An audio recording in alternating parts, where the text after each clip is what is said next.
You ask Tiger to solve. This deals with linear equations with one unknown.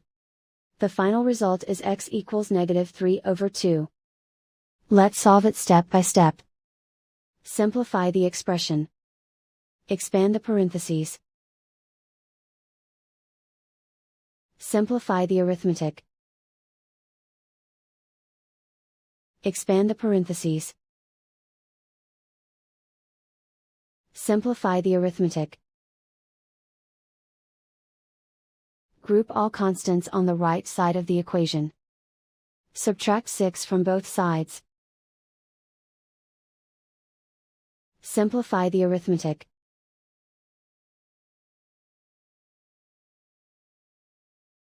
Isolate the x.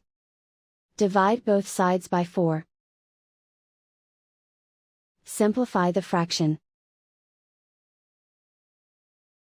Find the greatest common factor of the numerator and denominator.